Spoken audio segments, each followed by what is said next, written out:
আসসালামু আলাইকুম। আশা করি সবাই ভালো আছেন। আজকে সাবস্টিটিউট ফর্মুলাটি দেখাবো। সাবস্টিটিউট ফর্মুলাটি ব্যবহার করা হয় বাদ দেওয়ার জন্য। সাবস্টিটিউট মানেই বাদ দেওয়া। আমরা যদি আ কিছু সংখ্যাকে সাধারণভাবে যোগ করি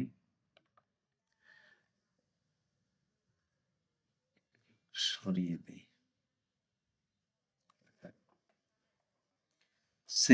এইখানে লিখলাম আমরা আ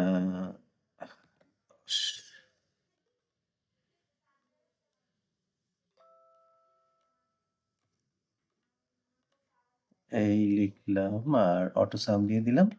নরমালি আ এই নাম্বার থেকে সংখ্যা মানে যোগটা হয়ে গেল। কিন্তু যখন আমরা নিউমেরিক প্লাস টেক্সট একসাথে থাকবে, সেটাকে কিভাবে যোগ করব? এইজন্য আমরা সাবস্টিটিউট ফর্মুলাটা ব্যবহার করব। ইকুয়াল টু সাবস্টিটিউট দিয়ে আমরা এই রেঞ্জটাকে সিলেক্ট করে দিলাম। কমা দিয়ে বললাম যে কোনটা আমরা বাদ দিব। বাদ দিব হইল পিস, পিসি। পিস। কমা দিয়ে এবং সেখানে কি দেখাবো? নাল। ব্র্যাকেট ক্লোজ করে +0 +0 মানে হলো আমাদের 0 দিয়ে আমরা নিউমেরিক বুঝাই। তারপরে control shift plus enter press করলে আমাদের এটা এখানে চলে আসলো। তারপরে দেখুন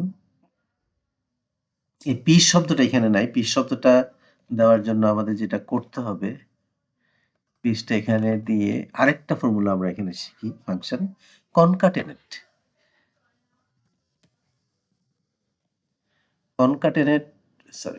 কনকাটেনেট হলো সংযুক্তকরণ। কনকাটেনেট মানে সংযুক্তকরণ। এইটার সাথে কমা দিলাম, দিয়ে একটা নাল দিয়ে মাঝখানে যদি একটা স্পেস দেই তাহলে নিউমেরিকের সাথে নাম্বারের সাথে টেক্সটের একটা গ্যাপ থাকবে, একটা স্পেস থাকবে। তাহলে আমরা এখানে দিয়ে দিলাম এখন এইটা দিয়ে ব্র্যাকেট ক্লোজ এন্টার। এই যে দেখুন এভাবে করে আমরা সাবস্টিটিউট ফর্মুলা ব্যবহার করে আমরা যোগ করতে পারি যদি নিউমেরিক নাম্বার এবং টেক্সট একসাথে থাকে। তো যাই হোক, আশা করি আপনারা বুঝতে পেরেছেন। আজকে এই পর্যন্ত থাক। চেষ্টা করব খুব দ্রুতই আবার আরেকটি কমান্ড নিয়ে আসার জন্য। ধন্যবাদ।